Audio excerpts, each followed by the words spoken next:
Meus prezados e queridos irmãos, meus distintos alunos, neste momento eu quero cumprimentar a todos com a graça e a paz de nosso Senhor, Salvador Jesus Cristo. Eu dou graças a Deus por mais uma oportunidade que Ele me concede de poder voltar a comunicar com cada um dos nossos amados irmãos para trazer mais um comentário de uma das nossas lições da CPAD. Hoje nós temos aí a segunda lição desse primeiro trimestre do ano de 2025. A lição de hoje, lição de 12 de janeiro de 2025, ela nos traz como título: Somos cristãos. Louvado seja Deus. É importante esse tema, porque ao mencionar aqui que nós somos cristãos, está dizendo qual a identidade que nos é conferida enquanto pessoas que seguem a Cristo. Esse nome foi um nome dado àqueles que pregavam a Cristo, aos discípulos.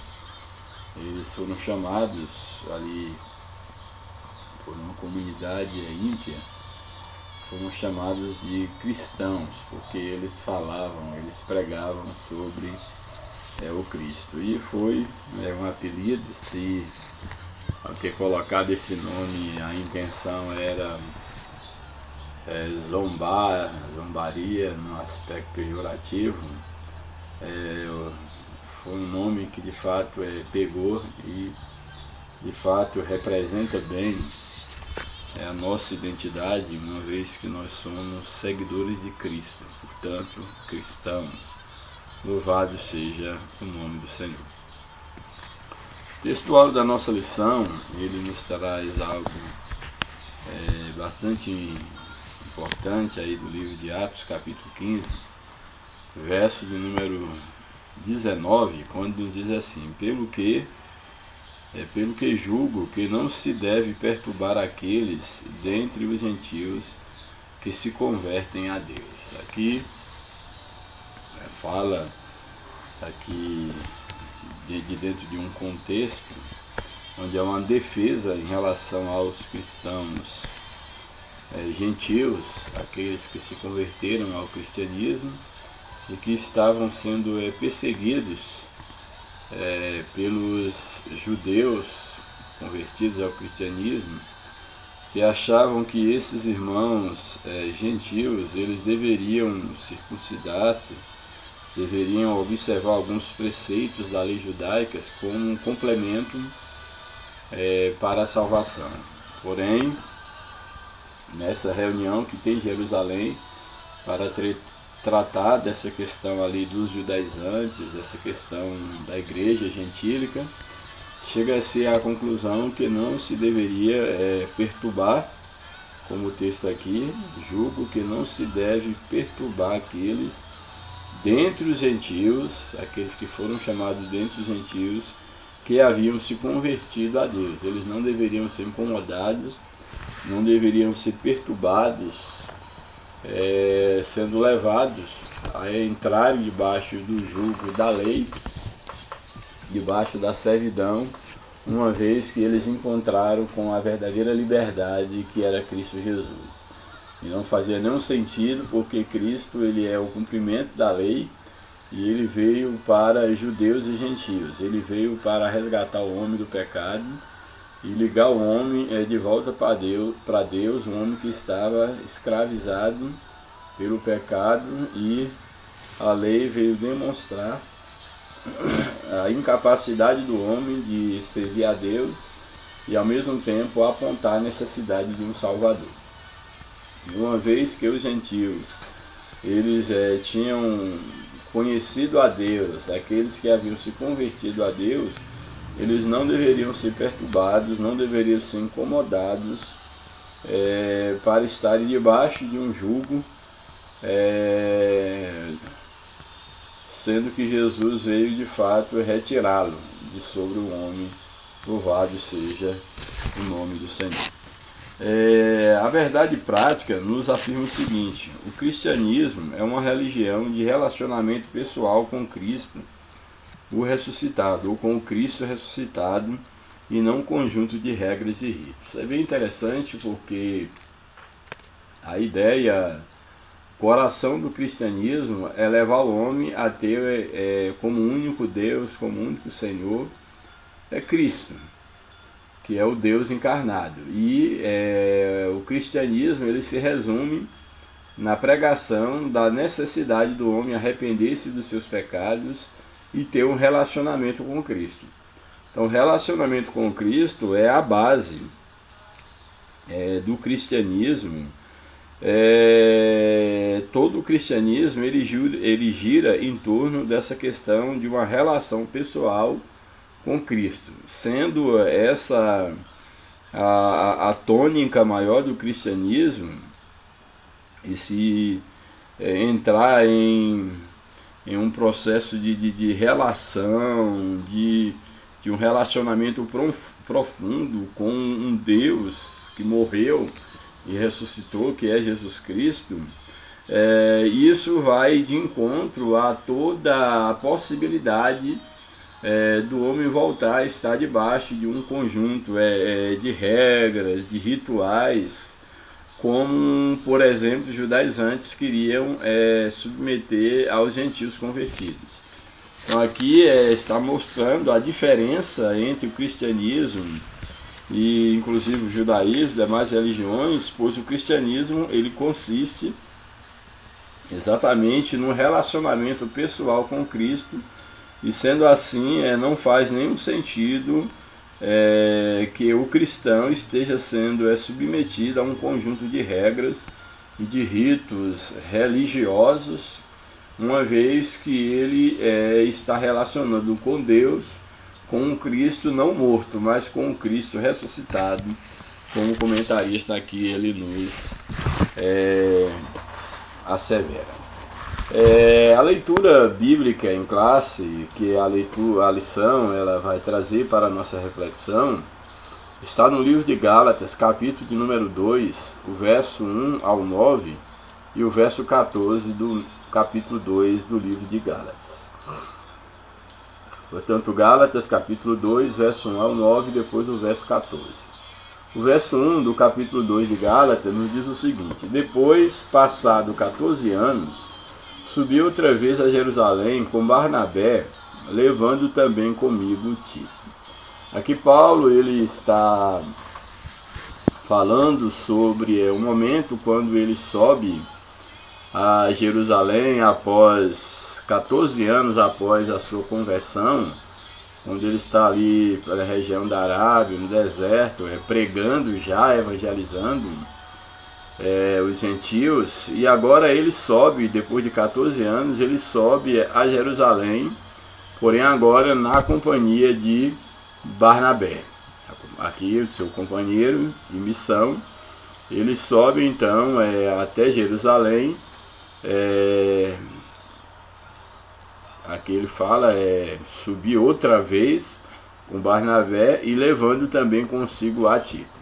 É interessante aqui observar, porque Paulo, quando ele tem o seu encontro com Cristo e ele já sai para fazer missão, ele não volta ou vem à igreja de Jerusalém para como que pedir bênção, permissão para pregar o evangelho. Não. Ele apesar de não fazer parte do grupo dos 12, mas ele teve um encontro com o Cristo ressuscitado, que o comissionou como apóstolo dos gentios. E ele não foi pedir permissão a ninguém, mas simplesmente ele já saiu para poder agora evangelizar, para poder falar daquele Cristo que antes ele perseguia os seus seguidores. Então Paulo ele vai evangelizar os gentios, lá ele conhece Barnabé, que vai lhe instruir mais no caminho da palavra, vai ser, podemos dizer assim, o seu mestre nesse sentido. E agora ele sobe a Jerusalém, ele leva consigo a Barnabé, que é um judeu, mas também ele leva Tito. Ele leva Barnabé e Tito, e é interessante que aqui a gente vai observar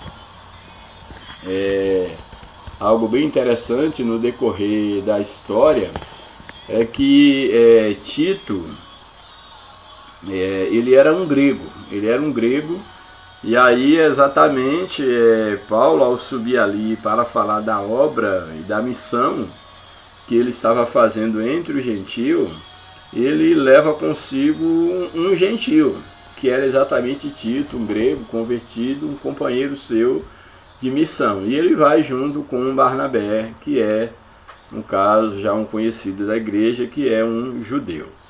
Bem, então Paulo ele vai então a Jerusalém com Barnabé, levando também consigo Tito.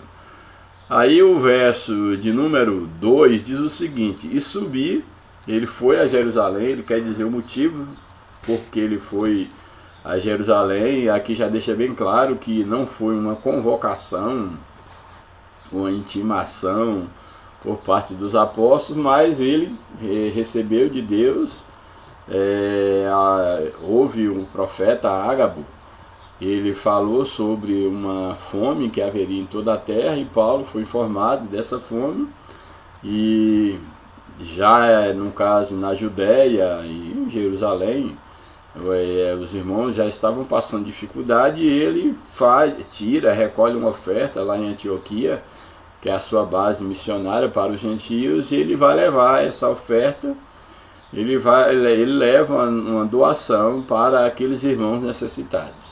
Então aqui o texto diz que ele subiu, no caso a Jerusalém, por uma revelação, e lhes expus o evangelho que prego entre os gentios, e particularmente aos que estavam em estima. Ele vai expor o evangelho para que de maneira alguma não corresse o risco dele ter corrido em vão. Aqui é interessante porque quando Paulo ele sobe a Jerusalém, essa não é uma viagem que ele vai fazer posteriormente para tratar da questão dos judaizantes, não é, essa viagem não se refere a esse momento, mas aqui Paulo, quando ele vai levar ali uma oferta, ele vai ajudar os irmãos na Judéia, ele também aproveita para poder ir até os principais, aqueles apóstolos de mais estima na igreja, que no caso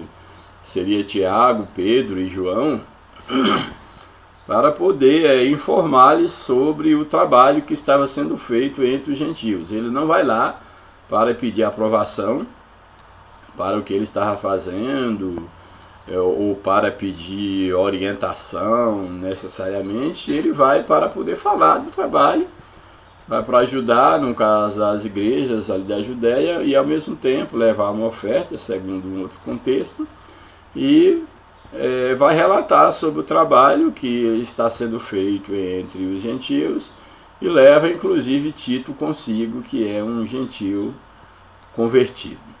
Então aqui o verso 2 diz: e subi por uma revelação, e lhes expus a esses principais dos apóstolos, lhes expus o evangelho que prego entre os gentios, e particularmente ele vai dizer isso aos que estavam em estima, ou seja, aqueles que eram estimados entre os apóstolos, para que de maneira alguma ele não corresse, não corresse ou não tivesse corrido em vão, para que ele não fosse até no caso a igreja, vamos dizer assim, a igreja mãe, e lá não pudesse comunicar o que estava acontecendo, não achar pessoas que tivessem a altura da representação da igreja, como os principais apóstolos da igreja, para que ficasse sabendo do que Deus estava fazendo entre os gentios. Então a ideia de não correr em vão é exatamente que ele queria que essa informação chegasse aos principais,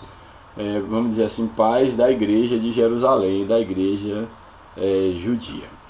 O versículo 3, mas nem ainda Tito, que estava comigo quando ele subiu, aquela referência a Tito, sendo grego, portanto gentil, foi constrangido a circuncidar-se. Aqui ele está falando sobre a questão da aceitação que os pais da igreja de Jerusalém tiveram em relação ao que Paulo estava fazendo, a obra que Deus havia determinado Paulo a fazer, entre os gentios, e uma prova disso é que nem Tito, que era um grego, um gentio, foi obrigado pelos apóstolos, aqui os principais da igreja, foi obrigado a circuncidar-se. Aí o verso 4, e isso por causa de quê? Por causa dos falsos irmãos que se tinham entremetido e secretamente entraram a espiar a nossa liberdade que temos em Cristo Jesus, para nos porem em servidão. Então aqui Paulo vai falar exatamente que alguns, dá a entender, e isso é muito corriqueiro no livro de Atos dos Apóstolos, é muito falado sobre judeus, cristãos judeus, os judeus convertidos ao cristianismo, que onde eles sabiam que tinha uma igreja de gentios convertidos, eles iam lá para perturbar, para tentar fazê-los circuncidar, cumprir os ritos judaicos. E aqui nesse texto Paulo dá a entender que havia esses falsos irmãos que tanto perseguiam os crentes gentios, quanto também dá a entender que de uma certa forma queria cobrar dos pais da igreja de Jerusalém que tomasse providência no sentido de fazer com que esses irmãos convertidos, gentios convertidos, eles pudessem ser circuncidados. E aqui dá a entender que quando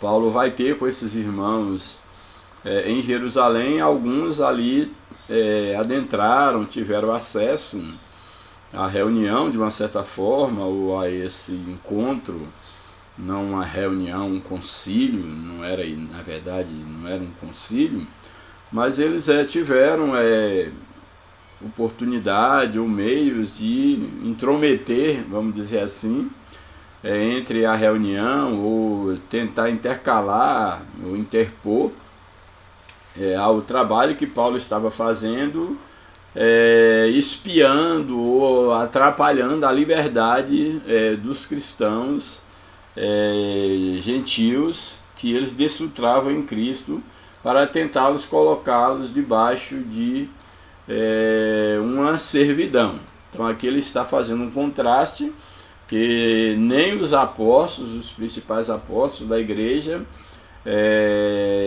constrangeram a Paulo, ou pediram, solicitaram que Tito, que era um gentio, fosse circuncidado, apesar de irmãos terem intrometidos na questão, espiado, está de uma certa forma tentando limitar ou roubar a liberdade do cristão no seu relacionamento com Cristo. Aí ele prossegue no verso 5, aos quais, no caso aí, esses falsos irmãos que tentavam aí minar a liberdade dos gentios convertidos, aos quais nem ainda por uma hora cedemos com sujeição, ou seja, não nos sujeitamos a esses falsos cristãos, para que a verdade do Evangelho permanecesse entre vós. Aqui está falando exatamente dessa questão da defesa de Paulo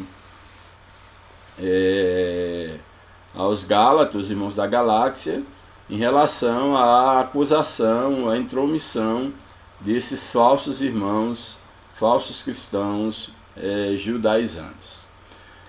O verso 6 ele diz o seguinte: e quanto àqueles que pareciam ser alguma coisa, ou no caso aí a esses de grande estima na igreja, como aí uma referência a Tiago, a Cefas, que é Pedro, e a João, ele diz o seguinte: e quanto àqueles que pareciam ser alguma coisa, quais tenham sido noutro tempo, não se me dá, Deus não aceita a aparência do homem. Ou seja, Deus não está importando com a aparência do homem, se são autoridades, se foram os primeiros desbravadores, porque tem uma certa estima entre a comunidade, como se esses fossem cristãos melhores do que os outros, inclusive do que os gentios, ou fossem mais apóstolos do que ele. Na verdade, em outras versões, isso fica mais claro,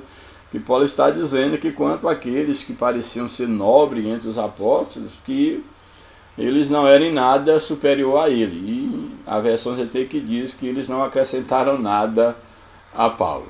Essa versão aqui, ela não é tão assim taxativa nesse aspecto. Então ele vai dizer que quanto àqueles que pareciam ser alguma coisa, os mais nobres, esses digo que pareciam ser, esses que digo que pareciam ser alguma coisa, nada me comunicaram. Então aqui a ideia de nada é ele dizer que esses apóstolos, pais, os principais, nada havia lhe comunicado, é no sentido de que não houve nenhuma comunicação no sentido de uma reprovação. Dentro desse contexto aqui, nada me comunicaram, é no sentido de não fazer a Paulo nenhuma comunicação, no sentido de uma recomendação ou de colocar um impedimento para que ele pregasse para os gentios. A versão que vai dizer, eles em nada acrescentou ao meu ministério.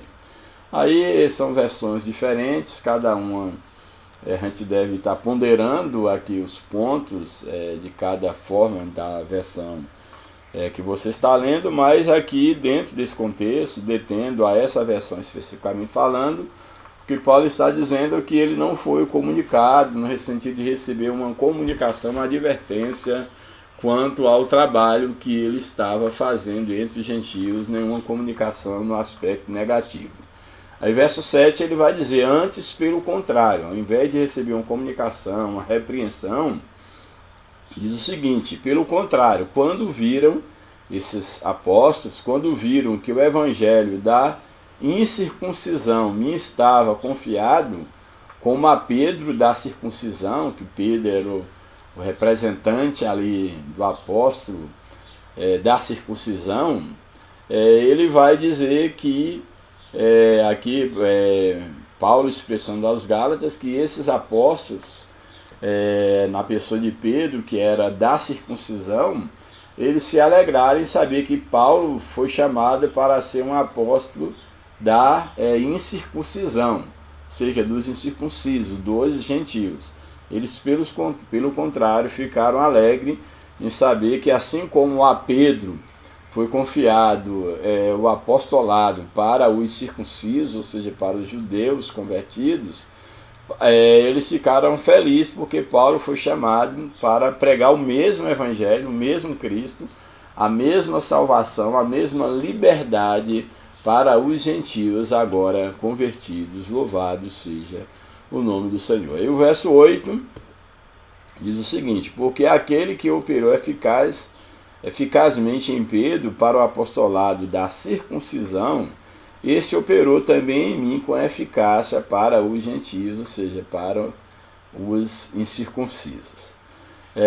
Verso 9, e conhecendo Tiago, Cefas e João, Cefas é Pedro, que eram considerados como as colunas principais, os eminentes, aqueles que eram vistos como sendo os principais entre os apóstolos, e conhecendo Tiago, Cefas e João, que eram considerados como as colunas, conhecendo eles a graça que se me havia dado, deram-nos a destra, ou seja, estenderam a mão, nos ajudaram, não nos combateram, pelo contrário, somaram esforço conosco. Inclusive, a gente vai ver depois alguns desses apóstolos indo visitar a igreja dos gentios.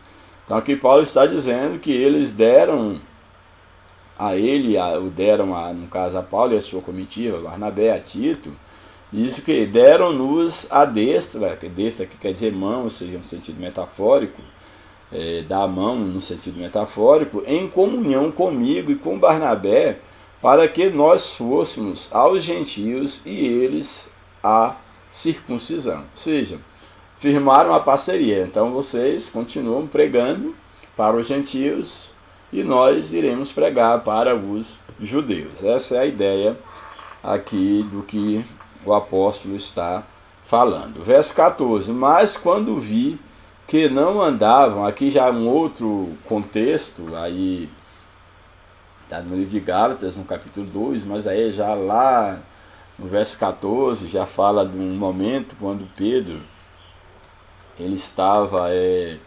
visitando os irmãos, a igreja gentílica, e quando chega uma comitiva de judeus, Pedro então se afasta para não ser visto com os gentios, mas até antes de chegar ali os apóstolos de Jerusalém, Pedro comia com os gentios, conversava com os irmãos, porém quando Pedro viu chegar uma comitiva de judeus, de apóstolos lá de Jerusalém, Pedro se afasta assim de uma forma discriminando, na verdade, os cristãos gentios. E aí, esse contexto aqui, ele vai exatamente falar dessa postura de Pedro, que foi reprovável aos olhos de Paulo, e Paulo o repreendeu no meio de todo mundo. Esse é o contexto aqui desse texto. Mas, quando vi que não andavam bem e direitamente, conforme a verdade do Evangelho, disse a Pedro na presença de todos: se tu, sendo judeu, vive como os gentios e não como judeu, tu que é judeu, mas tu vive como gentio quando está aqui conosco, e não como judeu, vives como gentios. Olha, disse a Pedro: se tu, sendo judeu, vives como os gentios e não como judeu, por que obriga os gentios a viverem como judeu? Seja, se quando está aqui como gentio, você vive como gentio, por que agora você muda de lado, agora você quer que os gentios passem a viver como judeus? Então aí é uma repreensão que Paulo dá a Pedro dentro de um contexto que a lição não traz aqui. Eu também não irei estar buscando esse contexto. Bem, vamos para o comentário da lição. Aí a introdução da lição nos diz o seguinte: a igreja herdou dos judeus muitas ideias e práticas no campo teológico e ético, visto que a jornada histórica da igreja começou em Jerusalém no dia de Pentecoste, numa comunidade judaica. Então o cristianismo ele herda e muito do judaísmo, mesmo porque a igreja ela começa em Jerusalém no dia de Pentecoste, uma festa judaica. Nós vemos ali então a igreja sendo fundada ali no final da festa de Pentecoste, quando a descida do Espírito Santo, que seria o Pentecoste em termos espirituais, que a gente chama, aí os pentecostais vão chamar de dia de Pentecoste, não a festa de Pentecoste, mas no sentido do poder de Deus vindo, inaugurando a igreja. Então esses pontos de intersecção, levaram alguns a confundir a lei de Moisés com a graça, uma vez que esse ponto de ligação entre gentios, entre cristianismo, melhor dizendo, e judaísmo, levaram muitos a fazer uma certa confusão entre a lei de Moisés e a graça. Uma vez que há uma certa semelhança do cristianismo com o judaísmo, então alguns pensam que o cristianismo deveria ser um ramo ou uma sequência do judaísmo. Porém, são, vamos colocar assim, religiões diferentes. Eu não gosto nem do nome religião para o que Cristo veio fazer, que na verdade Cristo ele não veio fundar uma religião chamada cristianismo, mesmo porque cristianismo é um nome que vai surgir a posteriori, e inclusive esse nome cristianismo é derivado do apelido de cristão dado por gentios aos chamados discípulos de Cristo. Então aqui muitos, por perceberem uma certa ligação teológica, ética, histórica entre a igreja, no caso o cristianismo e o judaísmo, acaba fazendo uma certa confusão entre a lei de Moisés, seguida pelo judaísmo, com a graça pregada por Jesus Cristo e vivida pela igreja. Nessa lição veremos que Gálatas 2 é um relato de um dos debates que mostram o limite entre judaísmo e cristianismo, E os apóstolos, principalmente Paulo, tiveram muita dificuldade de mostrar isso aos judaizantes, que cristianismo não é a mesma coisa que judaísmo. Primeiro tópico da lição: prevenindo-se contra a tendência judaizante. Primeiro subtópico: subindo outra vez a Jerusalém. 14 anos depois da sua conversão a Cristo, Paulo sobe pela segunda vez a Jerusalém. Essa segunda visita foi por uma revelação, não sendo uma convocação pelos apóstolos para prestação de contas. Portanto, não foi uma convocação dos apóstolos, mas Deus orientou Paulo a ir a Jerusalém. Não podemos confundir essa visita de Paulo com a sua ida ao concílio de Jerusalém, registrada em Atos 15. Então, o que está sendo dito aí no capítulo 11 de Atos não pode ser confundida, que essa segunda ida de Paulo a Jerusalém não pode ser confundida com a sua ida a Jerusalém lá no capítulo 15, quando ele foi então para o concílio de Jerusalém. Infere-se que a epístola aos Gálatas foi escrita antes do referido concílio lá de Jerusalém, pois não há menção dela nessa carta. No caso de Gálatas, não há menção na carta a esse concílio, visto que o concílio, não há nenhuma menção a esse concílio, visto que o concílio tratou desse mesmo assunto lá no capítulo 15. Então, se ele houvesse acontecido antes, Paulo teria mencionado aí na carta. Então, essa carta foi escrita antes e não tem assim nenhuma relação essa ida com a ida de Paulo ao concílio em Jerusalém. Somando os anos mencionados em Gálatas, podemos afirmar que essa visita aconteceu antes de sua primeira viagem missionária, quando ele é oficialmente enviado pela igreja como missionário. O objetivo da reunião: é bom lembrar que essa reunião não foi um concílio nem um sínodo. Aqui é interessante observar que o concílio era geralmente uma reunião marcada pelas autoridades eclesiásticas para discernir, para decidir, melhor dizendo, questões doutrinárias, discutir sobre pontos de fé, doutrinário, costume, pontos que envolveria a vida da igreja como um todo. Isso era um concílio. Então essa reunião não foi um concílio, como também não foi um sínodo. Um sínodo seria uma assembleia periódica de pastores, uma reunião, uma convocação para se traçar algum plano para trabalhar junto. A própria ideia de sínodo é andar junto ou caminhar junto. Então não foi essa subida de Paulo a Jerusalém, não se tratava nem de um concílio nem de um sínodo. É possível que essa segunda visita, por meio de revelação, tenha ligação com Ágabo, que é o profeta que em um momento ele profetiza sobre uma fome que viria sobre toda a terra, e também em outro momento ele vai profetizar sobre o que aconteceria com Paulo quando da sua subida a Jerusalém, antes ou próximo à sua prisão. Então é possível que essa segunda visita, por meio de revelação, tenha ligação com Ágabo, pois a missão de Paulo, pelo que parece, foi levar donativos, que é a questão da fome que eu havia dito.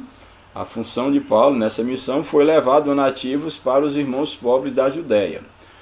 Aproveitando a ocasião, o apóstolo expôs o evangelho que vinha pregando aos gentios há 14 anos. Ele expôs o evangelho principalmente para os 3 principais líderes da igreja, ali Tiago, João e Pedro. Ele expôs esse evangelho para eles conhecer o trabalho feito entre os gentios. Ele tinha convicção de que recebeu esse evangelho de Deus e estava consciente de que a sua subida a Jerusalém era em obediência a uma ordem divina.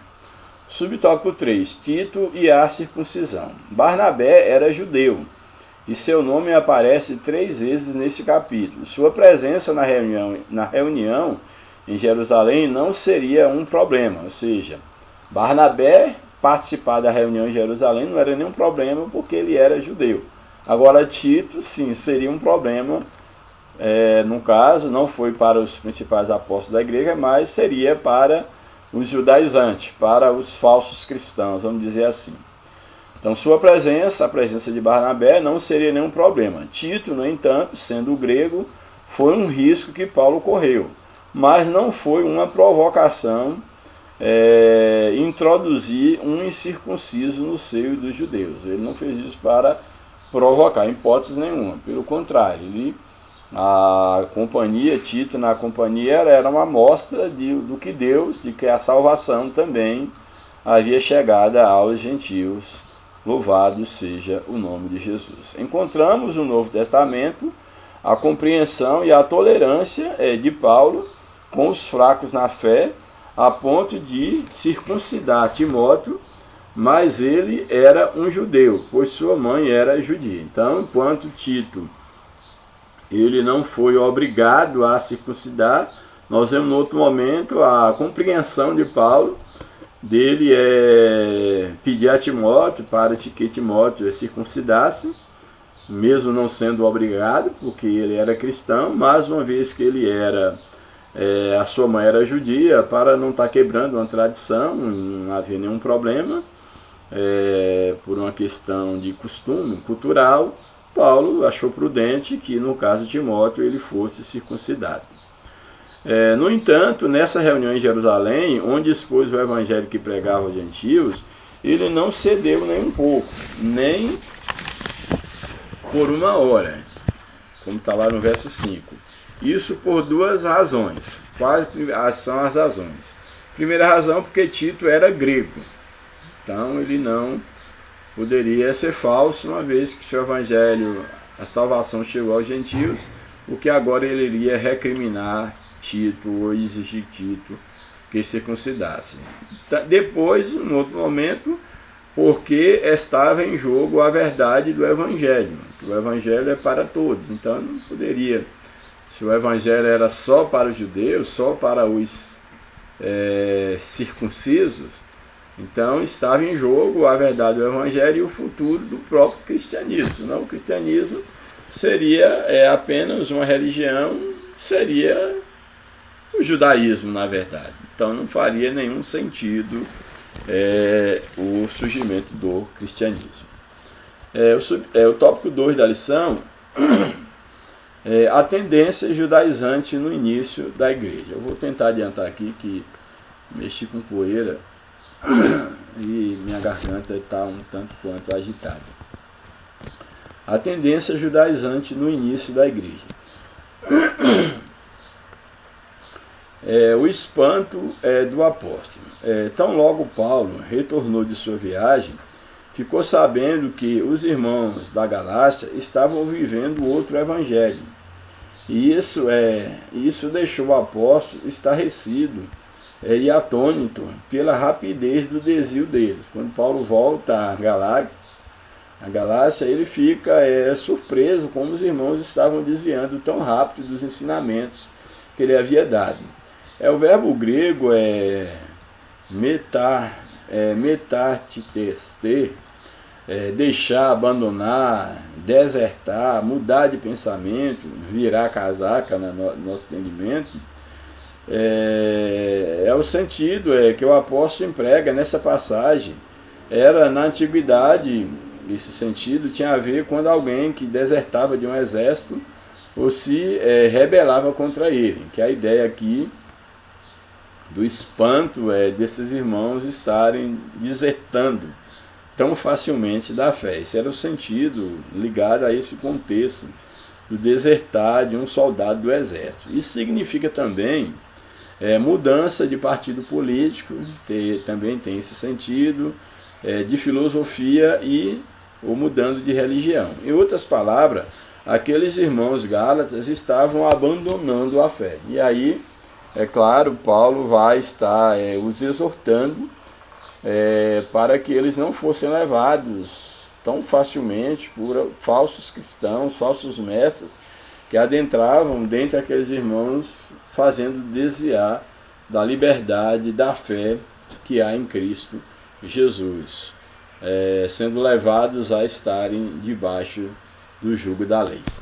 Subtópico 2. Quem eram os judaizantes? O termo judaizante vem do grego O verbo grego é iodaizo, que é viver como judeu. Então, judaizante é você viver como judeu. Era uma prática daqueles povos que queriam conviver com Israel, fazer parte do povo de Israel.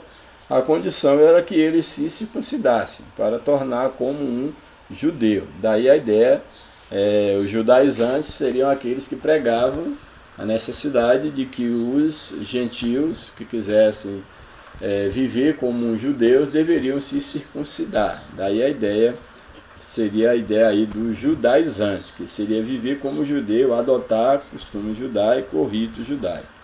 E aparece uma única vez no Novo Testamento. Eles eram os opositores de Paulo, identificados também como falsos irmãos. São reconhecidos no capítulo anterior, no Gálatas capítulo 1, que vai mostrar exatamente a resistência de Paulo a esses judaizantes. Daí uma questão Paulo tratar, inclusive também em Jerusalém. Como os que se apresentavam como enviados por Jerusalém à igreja mãe. Então é interessante que esses do capítulo que Paulo vai apresentar no capítulo 1 de Gálatas são falsos irmãos que iam onde eles soubessem que houvesse uma igreja composta de gentios. Eles iam para essas igrejas como se fossem enviados pela igreja de Jerusalém, mas na verdade eles não eram enviados. Eles eram falsos irmãos, eram inimigos do Evangelho, que vinham como que enviados pela igreja mãe, quando na verdade eles não eram enviados. É isso que o comentarista ele está colocando aqui, achei bastante interessante. Então, esses falsos cristãos, eles já são identificados em Gálatas 1 como sendo aqueles que se apresentavam como enviados de Jerusalém à igreja mãe. Na verdade, esses homens saíram de Jerusalém por sua conta própria. Tiago negou fortemente as declarações deles como sendo enviados pela igreja, dizendo que não os havia enviado. Aqui o apóstolo Tiago. Esses judaizantes eram legalistas dentre os judeus e por isso chamados de judaizantes. Esses judeus convertidos ao Senhor, o pretensamente convertido, ensinavam que os gentios deveriam observar a lei de Moisés como condição para a salvação.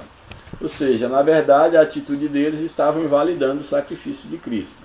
Se era necessário circuncidar, se era necessário cumprir os rituais da lei, isso estava passando uma mensagem que o sacrifício de Cristo na cruz do Calvário não era suficiente. Algo totalmente contra os ensinamentos e as próprias profecias que colocavam Jesus como sendo aquele, inclusive, para o qual a lei apontava, e toda a lei era apenas uma figura, uma sombra. Subtópico 3. O clima de tensão. Não é necessário muito esforço para perceber o quanto Paulo e Barnabé foram pressionados pelos judaizantes diante dos demais apóstolos de Jerusalém. Certamente eles ali, sendo a minoria, Paulo e Barnabé, e ali Tito, principalmente Paulo e Barnabé, que eram ali os principais, eles sendo ali pressionados pelos aqueles judaizantes que entraram, participaram dessa reunião ali com os apóstolos em Jerusalém. À luz do versículo 9, parece que somente João, Pedro e Tiago estavam presentes nessa reunião, que eram os principais apóstolos. Os outros apóstolos deveriam estar em plena atividade missionária em outras regiões ali da Judéia. Os judaizantes, chamados de falsos irmãos, conseguiram furar o bloqueio e entraram sem serem convidados à reunião. Eram inimigos da liberdade cristã, do Evangelho, inimigos de Paulo e do próprio cristianismo.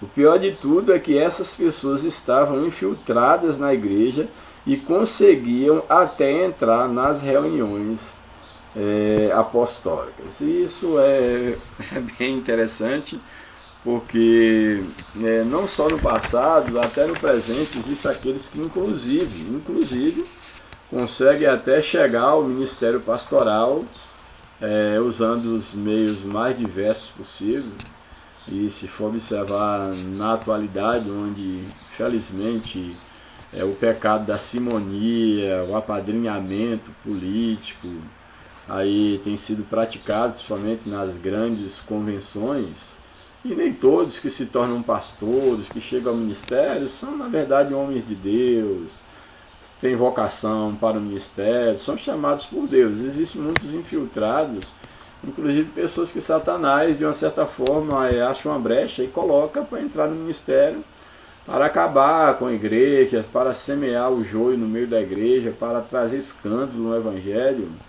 E eu conheço alguns que a gente vê que não tem chamado de Deus para isso, mas que infelizmente consegue adentrar de um jeito ou de outro, por um apadrinhamento aí político, um nepotismo, por várias influências que infelizmente acontecem em todo o meio social. Mas a igreja, enquanto corpo de Cristo, enquanto uma instituição espiritual, ela deve ser vigilante nessas questões. Ela deve ter critérios, e o critério, eu acho que para chegar-se ao ministério deve ser uma verdadeira conversão, uma história de vida de convertido ao lado de Cristo, um comprovado saber bíblico, uma comprovada experiência com Deus, um comprovado testemunho da comunidade onde você serve, um testemunho da família, do mundo. Eu tenho certeza que um líder, para ele ser aceito como um líder religioso, ele deve ter uma longa história escrita, ele deve ter uma longa trajetória de vida que o credencia para o ministério, tanto uma vida com Deus como uma vida de testemunho na sociedade, na família, na comunidade de fé. Eu creio que os critérios deveriam ser bem mais duros. No passado, talvez não tinha muito a questão do critério do conhecimento, porque o acesso ao conhecimento era pouco, mas o critério da moral e da ética era muito mais levado a sério. Hoje, infelizmente, esse critério não é o principal. Às vezes pesa mais ter um cursozinho de teologia, ter um bom padrinho, principalmente, para muitos alcançar o ministério. O que é lamentável, porque a igreja sofre em todos os aspectos. Sofre na sua estrutura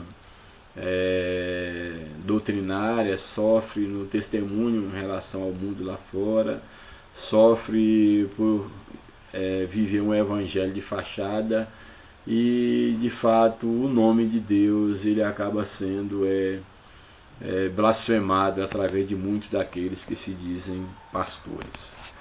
Bem, então aí o terceiro e último tópico da lição, a tendência judaizante hoje.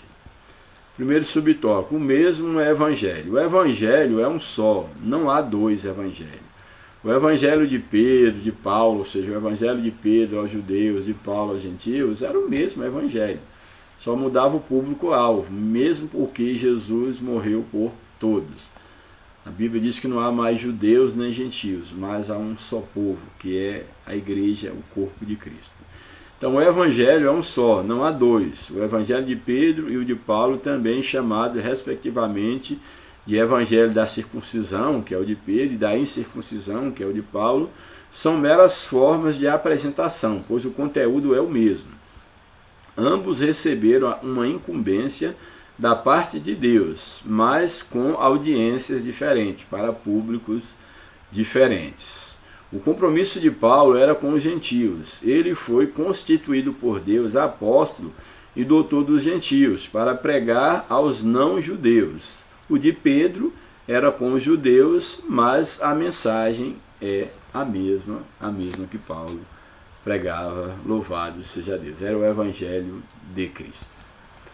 Subtópico 2, o perigo da doutrina judaizante. Os apóstolos viam em tudo isso dois problemas sérios. Quais eram os problemas da doutrina judaizante? Pelo menos dois. ameaça da liberdade cristã. Ou seja, nós somos libertos do jugo da lei. Fomos libertos do pecado. A salvação é pela graça. Não há mais jugo. Cristo nos chamou para a liberdade. Então, os judaizantes ameaçavam exatamente a liberdade cristã. Um outro perigo era exatamente o perigo de o cristianismo se tornar uma mera seita judaica. O cristianismo é uma seita que saiu do judaísmo, é uma facção de dentro do judaísmo. Então esses dois perigos eram reais, daí os apóstolos combaterem esses judaizantes, falsos cristãos. Os cristãos judaizantes alteravam o cerne do evangelho, pois colocavam a lei como um complemento da obra que Jesus efetuou no Calvário, que é totalmente condenável. Era de fato outro evangelho, por isso o apóstolo Paulo os amaldiçoou, e ele vai deixar bem claro que esses que estavam pregando outro evangelho, que até mesmo se Paulo voltasse a pregar o evangelho, um outro evangelho, a não ser o que ele já tinha pregado, até um anjo descesse do céu que fosse considerado anátema, amaldiçoado. Então, esses judaizantes, Paulo os considerava como anátema, como amaldiçoados e com o evangelho também maldito, porque estava substituindo a graça de Deus. Essa é a definição, o nome, o adjetivo que Paulo dá a esse falso evangelho. Na verdade, quem tem o Espírito Santo vive pelo Espírito. Então, contra a tendência judaizante, é preciso aprender a viver na dependência do Espírito e não na dependência da lei, lutando contra os vícios da carne e buscando as virtudes do fruto do Espírito. Então, como cristão, devemos não viver debaixo da lei, mas, é claro, também não dando lugar à carne, lutando contra as obras da carne e vivendo guiados pelo Espírito, porque assim são todos aqueles nascidos de novo. E por fim, o último subtópico da lição, as práticas judaizantes atuais. Elas são basicamente, quais são essas práticas judaizantes que a gente vê, infelizmente, em algumas igrejas na atualidade. Aí você observe se na sua igreja alguma dessas práticas, ou você pastor, se você não está sendo levado por alguma dessas práticas que elas são contrárias à proposta do cristianismo. Esse mal era combatido pelos apóstolos, era combatido por Paulo, e a igreja também deve combater no presente. Então, quais são algumas das práticas judaizantes nos dias atuais? Por exemplo, a guarda do sábado. Guardar o sábado como condição para a salvação, como condição do relacionamento com Deus, isso é uma prática judaizante.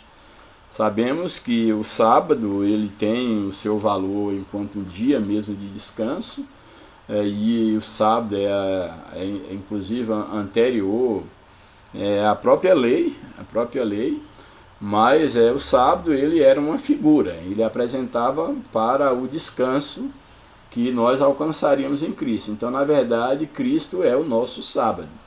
Então, Cristo é o nosso sábado. Então, qual é o dia do nosso descanso? O dia do nosso descanso não é um dia da semana.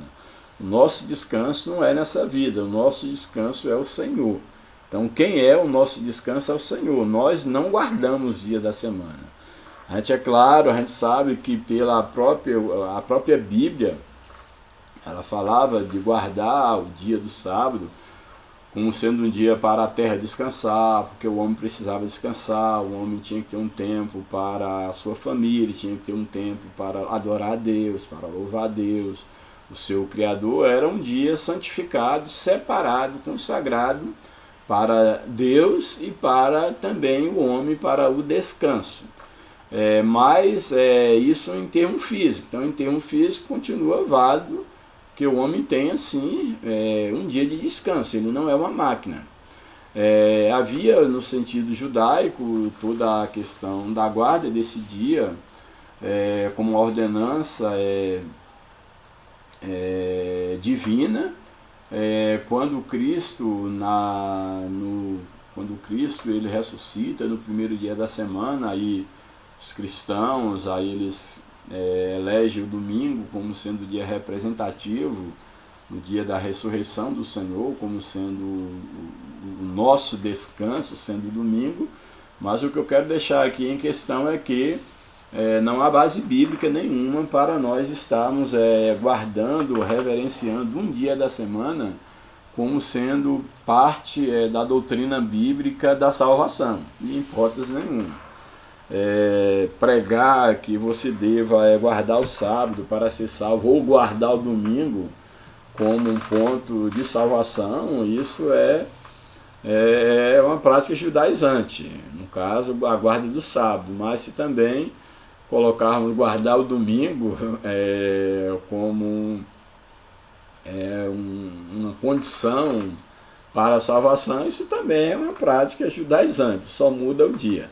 Então isso é muito perigoso. Então, práticas judaizantes da atualidade, a guarda do sábado, a observância rigorosa do Kisharut, que é um termo hebraico que quer dizer as leis dietéticas do judaísmo, a questão da carne do porco, do leite, cozinhar o filhote no leite da mãe, no caso da cria, questão da manteiga, do derivado do leite, toda essa coisa, a questão aí da carne de porco, do bacon. Então a gente pode, isso não tem base bíblica, isso é uma prática judaizante se alguém ensina isso. Isso é um erro doutrinário. Não vou dizer que quem manda observar isso que seja uma seita, mas uma seita diabólica. Não é isso que eu estou dizendo, só estou dizendo que essas práticas são práticas judaizantes, são erros doutrinários que não cabe mais à igreja, não cabe à igreja, melhor dizendo, nunca coube. Liturgias, por exemplo, na sinagoga, isso é uma prática judaizante. O uso do shofar, né? Algumas igrejas aí que toca lá o shofar e toda aquela simbologia, como se nós fôssemos judeus. A igreja não é o judaísmo, nós não somos judeus, e o judaísmo é uma cultura judaica, e é claro também uma religião, mas um judeu cristão, não há nenhum problema ele guardar a cultura judaica, não há nenhum problema ele guardar toda a cultura judaica como Jesus guardava, mas não como um ponto de salvação. Aí é que está o problema, a questão não é a cultura em si, é ter isso como ponto de salvação. Então, para nós que não somos judeus, nós não temos essa cultura. A questão aí do uso do shofar, isso dentro da igreja, isso é uma prática judaizante. A questão da trompa, ou trocar uma trombeta no culto, essa trompa aí geralmente feito de chifre de carneiro, ou shofar. O uso do talit, que é um manto ou um chale usado pelo judeu ali, ortodoxo, para fazer a oração. Já muitos pastores agora pregam com chale lá de Israel, judeu. Isso é prática judaizante. Então isso não é casamentos aí no ritual judaico. Se nós não somos judeus, não há sentido essa cultura. Isso é uma prática judaizante. Também o uso do kippah, isso, chapéuzinho, entendeu? O solideu que os judeus religiosos usam sobre a cabeça, isso não há nenhuma conotação para a igreja da atualidade, são práticas judaizantes. Aí aqui vai ter subtópico, dentro desse subtópico, que é os judeus messiânicos. Aqui vai falar sobre judeus messiânicos e os não judeus. Os judeus messiânicos, principalmente em Israel, seguem a tradição judaica. Então, o judeu messiânico, ele segue a tradição judaica, e isso acontece simplesmente para preservar a identidade cultural. Uma identidade cultural, ele segue todo aquele ritual para preservar uma identidade cultural, que não há nada de errado nisso. É uma identidade cultural deles para guardar, e tem amparo neotestamentário. O Novo Testamento não condena isso. Alguém, aqui o texto de 1 Coríntios diz que é alguém chamado estando circuncidado, ou seja, como judeu, e fique circuncidado. Ou seja, na conversão a Cristo do judeu, ou seja, quando o judeu se converte a Cristo, ele não precisa mudar a sua tradição cultural, a sua tradição, a sua cultura, só porque ele se tornou cristão, então agora não vou guardar mais a cultura judaica. Não. Se for chamado para Cristo como um judeu dentro da sua cultura, observe a sua cultura. Agora sabendo que a salvação não tem a ver com a sua cultura. Os não-judeus, da mesma forma, é alguém chamado estando circuncidado, ou seja, não circuncide, ou não se circuncide. Isso mesmo, que é 1 Coríntios 1,7. Não se circuncide. Eu sei que se você é chamado de circunciso, não vá circuncidar-se. Por quê? Porque você não é judeu. Ou seja, ele não precisa se judaizar. É erro o não judeu adotar práticas judaicas na liturgia e no dia a dia para imitar o judaísmo. Então, não judeu está querendo imitar o judaísmo no dia a dia, isso é um erro, porque você não é judeu.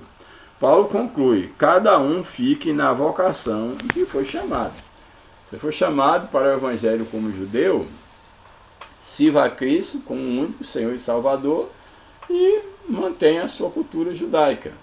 Não há nada de errado, mesmo porque nada na cultura judaica vem ferir, vamos dizer assim, algum pecado contra Deus.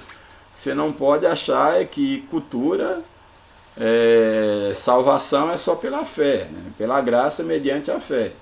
Cultura é uma questão, cada povo tem a sua cultura. Agora é claro, se uma cultura ela vai de encontro à palavra de Deus, aí sim, isso deve ser rejeitado.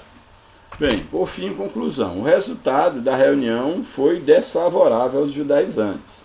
Só o fato de os apóstolos, sendo judeus, concordarem com a explicação sobre a especificidade de cada grupo dada por Paulo já apontava o engano desses legalistas sobre a obra salvífica de Cristo. Esse resultado se viu tanto aos Gálatas como a todos o cristianismo nesses mais de 20 séculos de história. Assim, a diferença entre os judeus messiânicos e os cristãos judaizantes atuais é que os judeus os judeus messiânicos estão preservando uma cultura hereditária do seu povo. Já os judaizantes não. Os judaizantes eles estão colocando remendo novo em pano velho. Eles estão, na verdade, anulando a graça de Cristo. O judeu messiânico ele está guardando a sua cultura. Judaizante ele está invalidando a obra de Cristo, dizendo que a obra de Cristo não foi completa para salvar e redimir o homem de seus pecados. Que Deus nos ajude, Deus nos abençoe. Espero que você tenha sido abençoado e abençoada neste momento. Oreis por nós e que Deus continue abençoando a tua vida. Em nome de Jesus. Graça e paz.